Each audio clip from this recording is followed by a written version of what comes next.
नमस्कार, मेरा नाम है विकास बिश्नोई और आज एक बड़े ही अहम मुद्दे पर बात करते हैं। दरअसल पिछले काफ़ी दिनों से बिश्नोई समाज के अंदर बहुत बड़ी जंग छिड़ी हुई है। उसी को लेकर आज हम बात करेंगे, थोड़ी-सी पड़ताल करेंगे। एक कहावत आपने सुनी होगी कि आदमी जब मजबूर होता है तो कोई भी उसका साथ नहीं देता, लेकिन आदमी जब मजबूत होता है तो हर कोई उसके पीछे नहीं बल्कि उसके आगे खड़ा रहता है, क्योंकि वो उस वक्त मजबूत होता है, उसकी तूती बोलती है। ये शब्द मैं कुलदीप बिश्नोई के लिए इस्तेमाल कर रहा हूँ, क्योंकि जो भजनलाल परिवार पिछले करीब करीब 1967 से लेकर, अगर मैं 2010-15 या अभी ये ताज़ा मामला है 2024 विधानसभा चुनाव की बात करूं, तो ये परिवार बड़ा ही मजबूत था। इस परिवार की तूती बोलती थी और हर कोई बिश्नोई समाज के अलावा सर्व समाज से लोग इस परिवार के साथ जुड़े हुए थे। सर्व समाज की मैं बात करूं तो आज भी मैंने अपनी आंखों से देखा है कि सर्व समाज के लोग, केवल बिश्नोई समाज नहीं, सर्व समाज के लोग, चाहे वो ब्राह्मण हो, चाहे वो जाट हो, चाहे वो बनिया हो, इस परिवार के लिए अपनी जान देने को तैयार है।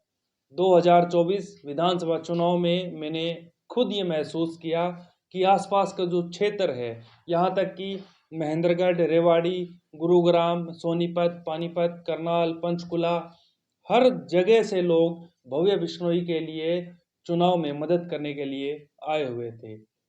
अब कुछ ही महीनों की बात है, भजनलाल परिवार अपना पहला चुनाव हारा है आदमपुर से, और उस चुनाव के बाद इस परिवार की हालत ऐसी हो गई है कि अगर कोई देखे तो उसे बुरा भी लगेगा और उसे हंसी भी आएगी।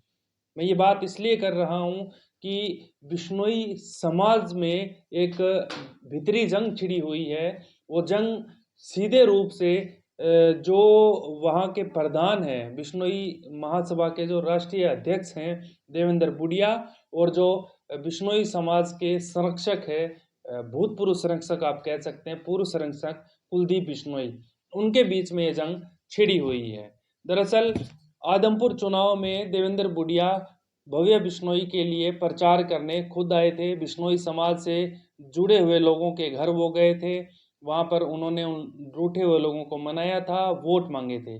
लेकिन किसी को नहीं पता सच्चाई क्या है कि उस चुनाव के दौरान या उस चुनाव से पहले या उसके बाद ऐसा क्या हो गया कि वही देवेंद्र बुडिया, जिनको कुलदीप बिश्नोई ने अखिल भारतीय बिश्नोई महासभा का राष्ट्रीय अध्यक्ष घोषित किया था, वो उनके ही सामने खड़े हो गए, यानी कि उनके धुर विरोधी हो गए। उन्होंने जो कहानी बताई वो सबने सुनी, वो अलग थी। उन्होंने कहा मैं दिल्ली गया, रणधीर पनियार मुझे वहाँ पर मिले, मुझे इस्तीफा देने को कहा। उसके बाद बात बिगड़ गई और वो वापस राजस्थान चले आए। उन्होंने मुकाम में एक मीटिंग बुलाई, मैं वहीं था उस मीटिंग में, और ज़्यादातर लोग, यानी कि 95% या यूं कहूँ कि 100 के 100% लोग, अगर 2-4 लोगों को छोड़ दें तो देवेंद्र बुडिया के ही समर्थक थे, या वो लोग थे जिनको देवेंद्र बुडिया ने बुलाया था, या जो फिर देवेंद्र बुडिया के नारे लगाते हुए उस जहाँ पर वो मीटिंग हुई थी उस स्थल पर पहुँचे थे। वहाँ पर हरियाणा से भी बहुत से लोग गए थे, वो लोग जो भजनलाल परिवार के साथी नहीं, खिलाफत में जो रहे हैं, वो लोग वहाँ पर पहुँचे थे। अब वो मीटिंग हुई, उसके वहाँ पर देवेंद्र बुडिया ने ये ऐलान किया कि मैं आज से संरक्षक पद खत्म करता हूँ, बिश्नोई रत्न दिया गया है उसको वापस लेता हूँ। कुछ नए लोगों के नाम उन्होंने बताए, लेकिन उससे ठीक पहले कुलदीप बिश्नोई ने ये ऐलान कर दिया था कि मैं परसाराम बिश्नोई को अखिल भारतीय बिश्नोई सभा का नया प्रधान राष्ट्रीय अध्यक्ष घोषित करता हूँ। लेकिन मैं भी और लोगों की तरह हैरान रह गया जब वहाँ पर परसाराम बिश्नोई मंच पर पहुँचे। मुझे पहले ये झटका लगा कि ये यहाँ कैसे, और फिर मुझे ये लगा कि हो सकता है कि कुलदीप बिश्नोई की एक सोच रही हो, क्योंकि उनके साथ जो लोग आए थे, जो कुछ लोग और आए थे, वो कुलदीप बिश्नोई के साथ जुड़े हुए लोग थे। वो मीटिंग हुई, उसमें फैसला लिया गया कि 1 साल में महासभा के चुनाव होंगे, और चुनाव के जरिए तय होगा कि अगला राष्ट्रीय अध्यक्ष कौन होगा। कुलदीप बिश्नोई ने बिल्कुल चुप्पी साध रखी थी, लेकिन आज से 5-7 दिन पहले उन्होंने जो संरक्षक पद है उससे अपना इस्तीफा दिया। इस्तीफा देने के साथ ही उन्होंने समाज के जो सबसे बड़े संत माने जाते हैं रामानंद जी, उनको उन्होंने संरक्षक मनोनीत कर दिया अपनी तरफ से। उनको समाज की जिम्मेदारी संभाली कि आज से आप बिश्नोई समाज के संरक्षक हैं, मैं इस पद से इस्तीफा देता हूँ। लेकिन 2-4 दिन गुजरे और मुकाम में एक बार फिर आज कोई मीटिंग हुई। वहाँ पर जिनको राष्ट्रीय अध्यक्ष बनाया था कुलदीप बिश्नोई ने, परसाराम बिश्नोई संत के पास पहुँचे, रामानंद जी के पास पहुँचे और उनको बकायदा बताया, उनसे सिग्नेचर कराए और उन्होंने साइन कर भी दिए। यहाँ तक बात ठीक थी। रामानंद जी ने साइन कर दिए, यानी कि इतने बड़े संत हैं, इतनी जगहों पे जाते हैं, पूरे भारत का भ्रमण करते हैं, उनको ये तो पता था कि उनको राष्ट्रीय संरक्षक बनाया गया है अखिल भारतीय बिश्नोई महासभा का, और उसी हिसाब से उन्होंने वहाँ पर सिग्नेचर कर दिए। जो इंसान सिग्नेचर करेगा उसको इतनी समझ होती है, अगर कोई अंगूठा लगाए तो भी हम समझ सकते हैं कि गलती से किसने लगवा लिए।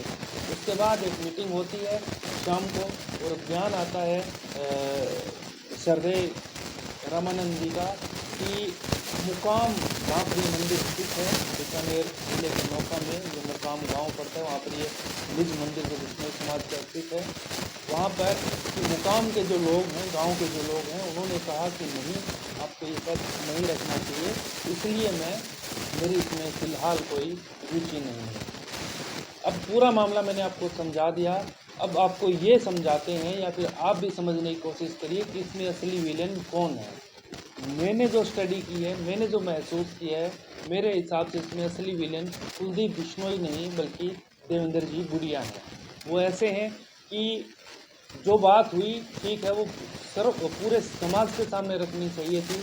जो मीटिंग बुलाई वो देवेंद्र बुढ़िया ने बुलाई, वो समाज की मीटिंग नहीं थी, वो केवल देवेंद्र बुढ़िया के साथ जो लोग जुड़े हुए हैं वो लोग वहाँ पर पहुँचे थे।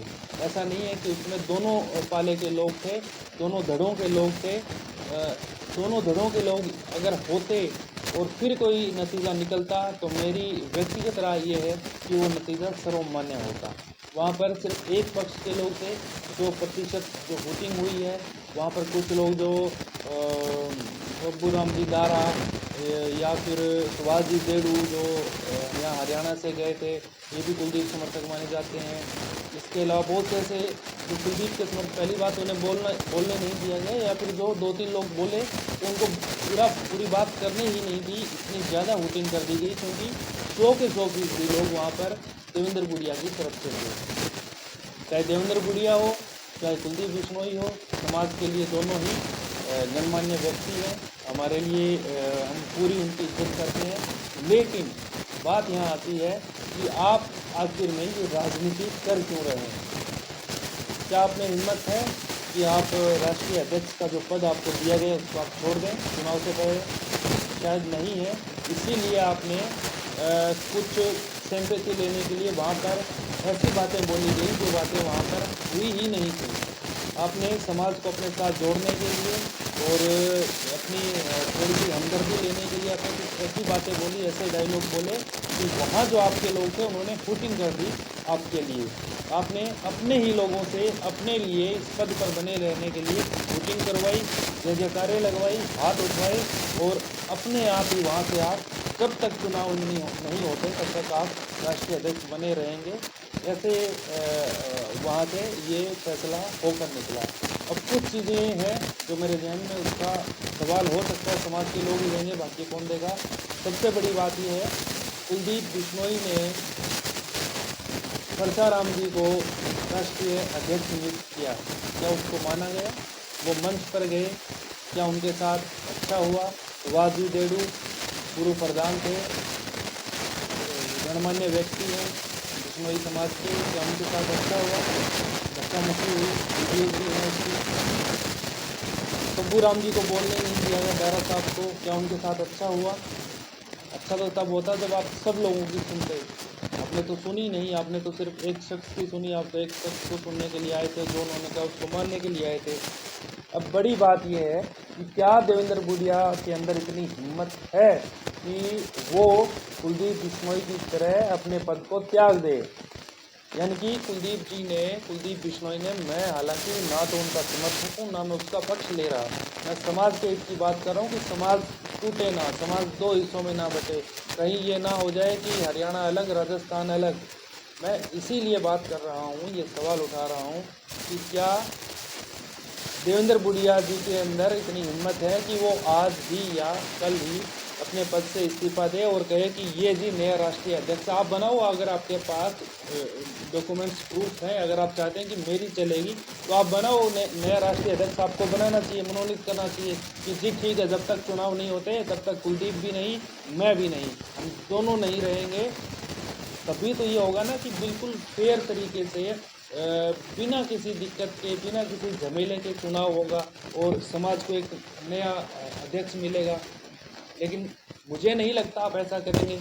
अब कुलदीप बिश्नोई इस मामले में अपर हैंड पर है। उन्होंने अपने संरक्षक पद से इस्तीफा दिया, उन्होंने एक ऐसे शख्स को संरक्षक बनाया जो पूरे समाज का है, पूरा समाज नहीं, संत सबका होता है, संत सर्व समाज का होता है। और उसी हिसाब से उन्होंने माननीय गुरुजी रामानंद जी को संरक्षक पद दिया।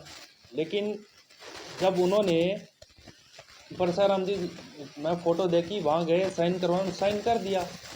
उसके बाद ऐसा क्या हुआ, मेरे हिसाब से राजनीति हुई है कि उसके बाद उन पर कोई दबाव डाला गया और दबाव के अंदर वो वीडियो भी बनाई गई और उस वीडियो में उनसे एक मिनट 4 सेकंड की वीडियो में उनसे बुलवाया गया। अगर उनको कोई खिलाफत होती तो मुझे लगता है कि उनका पूरा स्पीच वायरल करना चाहिए था, पूरा भाषण वायरल करना चाहिए था। लेकिन समाज में ये बात फैलाने के लिए सिर्फ 1 मिनट 4 सेकंड उनको बुलवाया गया है और मुझे ये लगता है कि प्रेशर में बुलवाया गया कि आप नहीं, आपको इसको स्वीकार नहीं करना चाहिए। हालांकि सबसे अच्छा फैसला ये था कि वो समाज के संत हैं, सब लोगों के लिए वो आदरणीय हैं, आदर्श हैं, समाज के लिए आदर्श हैं। तो अगर वो संरक्षक बनते और उनकी निगरानी में 29 सदस्यीय जो कमेटी बनाई गई थी उसके लिए चुनाव होते तो इससे बड़ी कोई बात नहीं थी।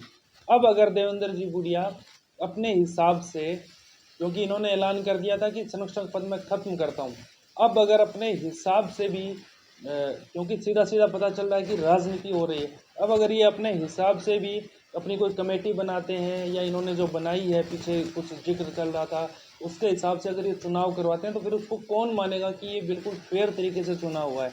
एक समाज के संत के साथ भी आप भी उसको राजनीति से जोड़ रहे हैं, ये अच्छी बातें नहीं है एक समाज के लिए, चाहे वो कुलदीप बिश्नोई है, चाहे वो देवेंद्र बुढ़िया है। कुलदीप जी ने, चलिए, ऐसा नहीं किया कि उन्होंने कोई अपने चहेते या फिर जो उनके उनके साथ जुड़ा है सालों से, उसको उन्होंने संरक्षक का पद दिया। उन्होंने समाज के संत को ये संरक्षक का पद सौंपा ताकि समाज के अंदर बंटवारा ना हो, समाज बिखरे ना। क्योंकि जिनको उन्होंने ये पद सौंपा वो सबके आदरणीय हैं, वो मेरे भी आदरणीय हैं, वो मेरे बेटे के भी आदरणीय हैं, वो सबके आदरणीय हैं, चाहे वो पंजाब, मध्य प्रदेश, हरियाणा, राजस्थान, कहीं का भी बासिंदा हो, कहीं का भी रहने वाला हो, रामानंद जी को सब मानते हैं। तो ऐसी क्या मजबूरी थी कि उनको संरक्षक पद से आपने हटा दिया या फिर इतना उनको दबाव में लाया गया। अगर दबाव में नहीं होते तो वो साइन नहीं करते, वो पढ़े लिखे हैं, वो संत हैं, वो सब जानते हैं, वो हम नॉर्मल दुनिया को नहीं जानते, उससे कहीं ज़्यादा रामानंद जी दुनिया को जानते हैं।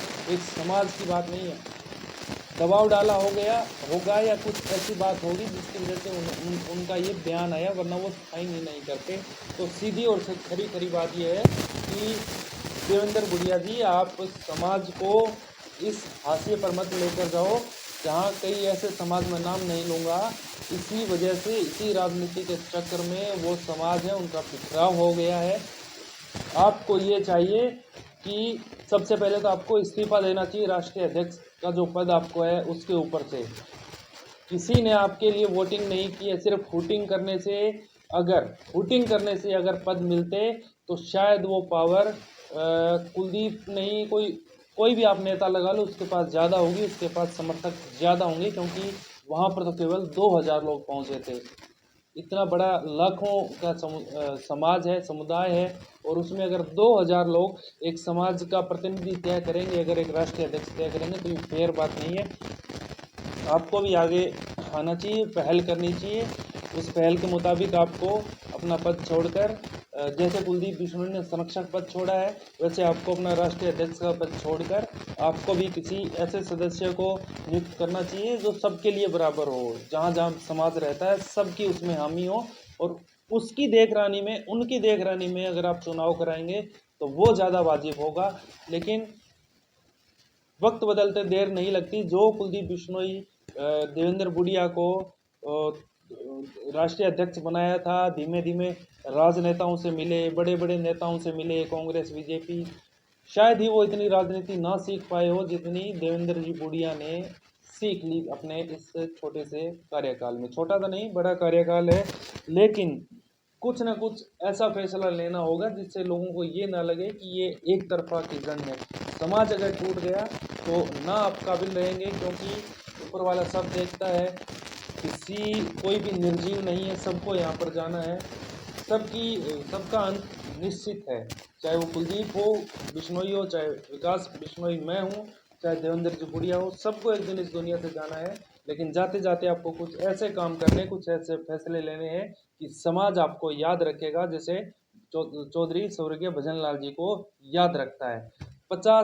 1967 से लेके, यानी कि 30 और 3 33 और प्लस में आज के 25, 30 50, करीब करीब 55-60 साल होते हैं कि एक परिवार जो रक्षा कवच था, सुरक्षा कवच था बिश्नोई समाज का, एक आदमपुर चुनाव हारने के बाद आपने उनको इतने हाशिए पर धकेलने की कोशिश की गई है।